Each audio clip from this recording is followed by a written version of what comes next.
Putting aside our sorrow, we renewed our faith in the prophecy that other rings would be found, and see how our faith has been rewarded.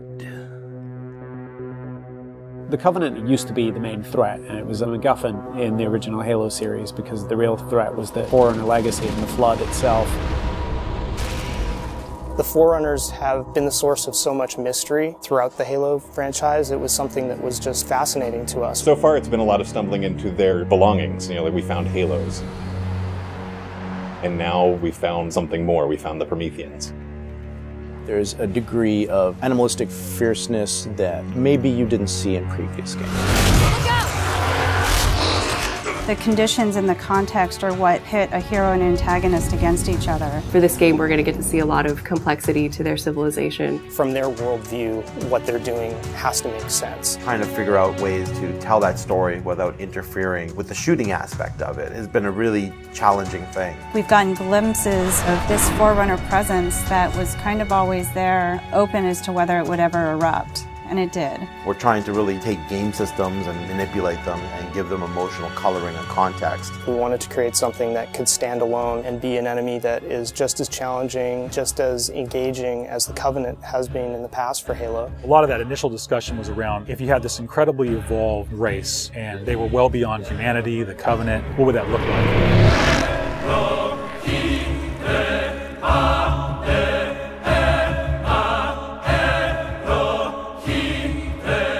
The design process for the Prometheans was intriguing, exciting, and then long and painful process.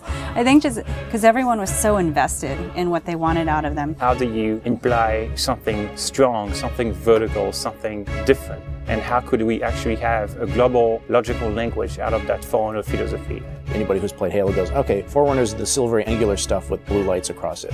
That's really the language kind of in a nutshell. For us it was important to break that, but still find kind of like a mathematical organization. We had to do a very clear separation of style, shapes, colors, right from the start. I think the Knight's been through almost like 15 plus iterations of geometry. This sheet is like very traditional way of doing brainstorming. You just do silhouettes and then we take it and iterate some more and more and more. We didn't want them to look like monsters because they're not monsters. We had a version that looked very demon-y. These things on his back, they would go together and they would like flare out when the player was being spotted. We didn't want the Prometheans to look like robots because they're not robots. A version that looked very thin and spindly. We would see one, it's like, you know, that one looks cool, but it really doesn't convey commander of the battlefield. We had other stuff where they could clamp on and have these big, hulking, massive armors on top of them that would really change the variant look. For us, it was important to get it into something that people could relate to, which I think is always going to be a challenge when trying to take the Forerunner language and create a character. Making sure that his head stood out, that you could see it, that players had the ability to headshot it.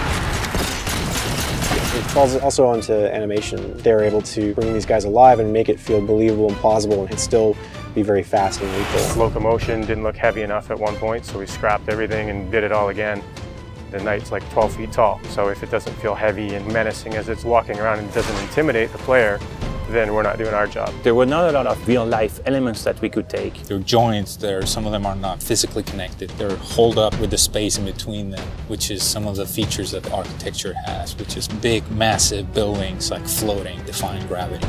We wanted to keep some of that mystery and kind of the unknown in the characters as well. We even have the little micro driver arms in here, and then all the way to where you turn these layers off. We have the glowing skull. We thought it would be more of an impact if it's like a sarcophagus. It opens up and it's showing all this aggression. There's certain ways to approach fighting an elite with a group of grunts, and really what we wanted to do was change that up. The Covenant are tried and true. You know what you're going to get out of a grunt, you know what you're going to get from a jackal with his shield, the toughness of elites. Here are the brand new hooks to the sandbox.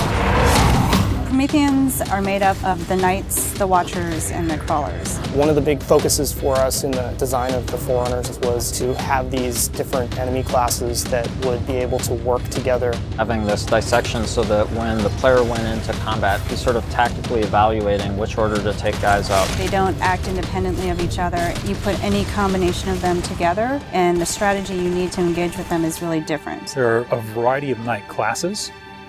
and each one of them is progressively more powerful. But your base knight actually starts just a little bit more powerful than an elite. But in addition to that, we wanted the knight to have his own set of traits and abilities. There's all kinds of these special features of each one of these characters that players haven't played in a Halo game before. You think about basic combat and counter design, a lot of the challenges designers face is how to introduce enemies. What would a Promethean do if it could bend time, space, form, matter? Knights can phase in out of anywhere. He's able to go where he needs to at any time, which is something the Covenant can't do.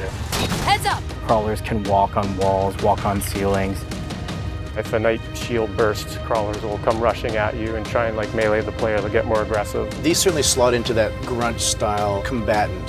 And so there was certainly a want to make sure that we can get a lot of them on screen. If you let too many of them get together, they become a really formidable force. One-off, super fun to take out. All together, it's like a pack of feral dogs. Its mandibles, when it screams, will actually separate and float around in the air while it's howling. Animation added so much fresh behavior to this character. It's very exciting. The Watcher is definitely a support class.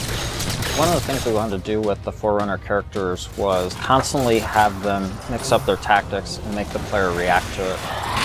The Watcher is able to regenerate knights. One of the things we needed to do when the Watcher design was coming along was make sure that the Watcher would actually fit inside of the Knight. That bursts out and swap to the actual Watcher asset. The Watchers are aware if a knight's damaged, they'll protect them, they'll catch grenades, so they kind of coordinate their efforts. The Prometheans feel like the most advanced of the bunch. They're able to bring all of their technology and wisdom to the battlefield. With new enemy class comes new weapon class. We literally concepted probably 200 weapons for this game before we settled on the half a dozen that went in. It's kind of like you've got that balance between humans' model of what a weapon's like and the desire to want to try and make something crazy and futuristic. We tried coming up with this perfect mix of stuff that was still relatable. You would still identify a weapon as a rifle or a shotgun or a submachine gun, even though they're almost magical. The Forerunner Scattershot was probably the first one where we really nailed the design on it. Everybody loves the hinge action shotgun, so we tried doing something like that so that the reload animation would be to cock it up and the front half would smash together. Every time you pick up a Forerunner weapon, it forms in your hands. So that sort of kicked off the component of having these guns form around the player. So there's that moment of like, oh, what is this gun? What does it do? And then when it comes into shape, it's kind of immediately identifiable. What makes the Forerunner weapons distinct is that usually they have dual purpose. So for instance, from the bolt pistol, you can charge it up and have something that's equivalent to almost like a shotgun blast. In the case of the light rifle, we actually experimented with doing dual firing modes. We tried to make it so there was the best of both worlds with a BR and a DMR. It works like the battle rifle when you're not scoped. That has a little spread, has 3-shot burst, and it works like the DMR when you are scoped. So it's like a mini sniper rifle in a way. It actually changes to a different firing mode where the projectiles are stronger. One of the big things that we really focused on for them was making sure that the weapon doesn't just feel like a chunk of metal, but that it actually has glowing energy that's flowing through the gun, going down the barrel, so that everything is very full of life. The moment where all the Promethean effects really started to click the most was when we started showing the dissolve whenever you kill a knight.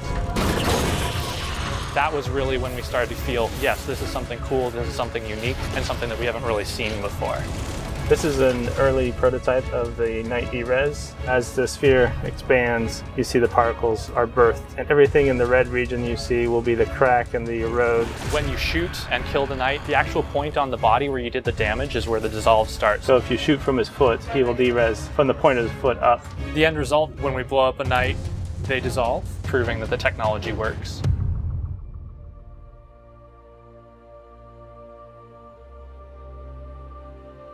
I look at the changes that we're making, and it really feels like we're making a sequel to Halo 3.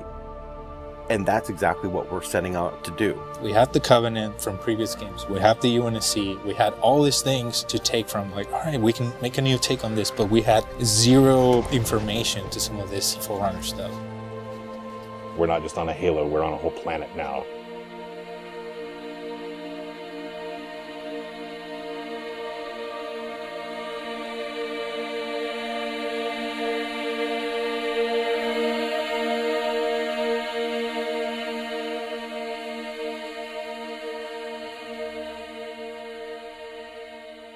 We're not just threatening one corner of the galaxy, we're threatening everything.